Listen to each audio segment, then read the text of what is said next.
Hello guys, আসসালামু আলাইকুম। আশা করি সকলে ভালো আছেন। তো আজকে আবার আপনাদের মাঝে চলে এসেছি নতুন একটি মিনি ব্লগ নিয়ে।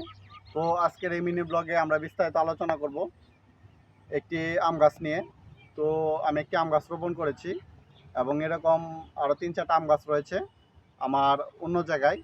তো আজকে আমি আপনাদেরকে এই জায়গাটিতে একটি আম গাছ দেখানোর চেষ্টা করব।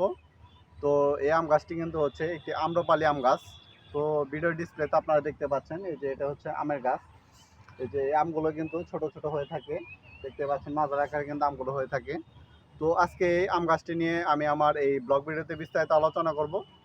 তো যারা যেন আমার চ্যানেলের নতুন সদস্য রয়েছেন, যারা আমার চ্যানেলটিকে এখনও সাবস্ক্রাইব করেনি, তারা কিন্তু অবশ্যই আমার চ্যানেলটিকে সাবস্ক্রাইব করে রাখবেন। তাহলে কিন্তু আপনারা এরকম কিন্তু ব্লগ কিন্তু প্রতিনিয়তই কিন্তু উপভোগ করতে পারবেন। আমি কিন্তু প্রতিনিয়তই কিন্তু আমার এই চ্যানেলগুলোতে কিন্তু এই ব্লগ ভিডিওগুলো কিন্তু আপলোড করে থাকি। তো এখনই আমার চ্যানেলটিকে সাবস্ক্রাইব করে রাখুন এবং যদি আমার ভিডিওগুলো আপনাদের কাছে ভালো লাগে তাহলে কিন্তু অবশ্যই লাইক, কমেন্ট এবং শেয়ার করে যাবেন।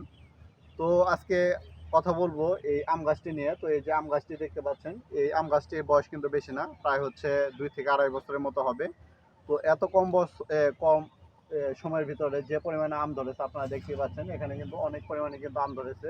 তো একটি ছোট গাছে এত পরিমাণে আম আমি কিন্তু এই প্রথম দেখেছি। তো আপনারা যদি এই প্রথম দেখে থাকেন তাহলে কিন্তু অবশ্যই আপনারা কমেন্ট করে বলবেন। তো এই আম গাছগুলো কিন্তু আমরা বিক্রয় করে থাকি।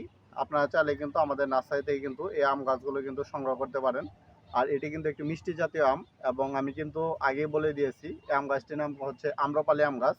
তো আপনারা যদি চান তাহলে এই গাছগুলো আমাদের থেকে সংগ্রহ করে নিতে পারেন এবং আমাদের এই গাছগুলো কিন্তু একটা উন্নত বীজ থেকে কিন্তু তৈরি করা হয়ে থাকে, যার কারণে হচ্ছে অল্প বয়সে এবং ছোট গাছগুলোতে কিন্তু খুব কম সময়ের ভিতরে কিন্তু আমগুলো ধরে থাকে।